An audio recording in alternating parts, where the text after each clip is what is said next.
నమస్తే, welcome to KK news. నేను శ్రీదేవి. ఏపీలో ఆరోగ్యశ్రీ సేవలు నిలిపివేస్తామని నెట్వర్క్ హాస్పిటల్స్ అల్టిమేటం ఇచ్చాయి.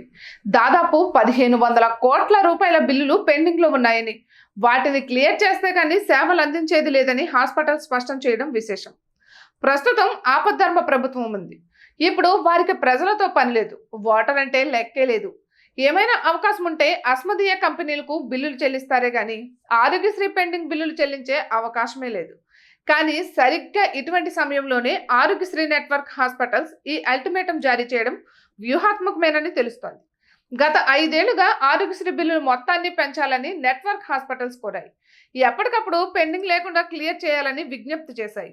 కానీ ఎప్పుడూ ప్రభుత్వం పట్టించుకున్న దాఖలాలు లేవు. అయినా సరే భయపెట్టడంతో నెట్వర్క్ హాస్పిటల్స్ ఆందోళనను పక్కన పెడుతూ సేవలు అందిస్తూ వచ్చాయి. ఎన్నికలకు ముందు బట్టనొక్కుడు పథకాల కోసం 10,000 కోట్ల రూపాయలకు పైగా అప్పులు చేశారు.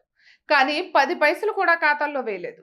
అదిగో చంద్రబాబు అడ్డుకుంటున్నాడు, ఇదిగో పవన్ అడ్డుకుంటున్నాడు అంటూ లబ్ధిదారుల ఖాతాల్లో నగదు జమ చేయలేదు. పోనీ పోలింగ్ తర్వాత అయినా ఒకరోజు నగదు జమ చేసే ఛాన్స్ వచ్చినా ఆ పని చేయలేదు.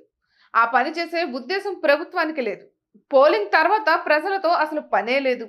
అందుకే అస్మదీయ కంపెనీలకు బిల్లులు చెల్లించేందుకు ప్రభుత్వం ప్రయత్నించింది.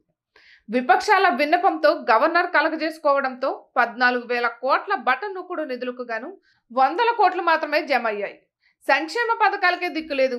ఆరోగ్యశ్రీ సేవలంటే ప్రభుత్వం లెక్క చేస్తుందా అన్నది ఇప్పుడు ప్రశ్న. అయితే గత 5 సంవత్సరాలుగా ఆరోగ్యశ్రీ నెట్వర్క్ హాస్పిటల్స్ చాలాసార్లు ఆందోళనకు దిగాయి. సేవలు నిలిపివేస్తామని హెచ్చరించాయి.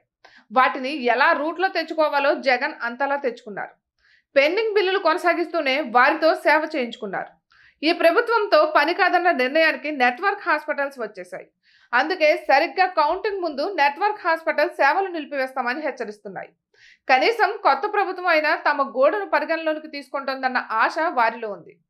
తప్పకుండా ప్రభుత్వం మారుతుందన్న ఖచ్చితమైన అభిప్రాయానికి వచ్చిన తరువాతే అది ఆందోళన బాట పట్టినట్లు కామెంట్స్ వినిపిస్తున్నాయి. ఇక ఇటువంటి మరెన్నో వీడియోస్ కోసం కేకే న్యూస్ తెలుగు ఛానల్ని సబ్స్క్రైబ్ చేసుకోండి.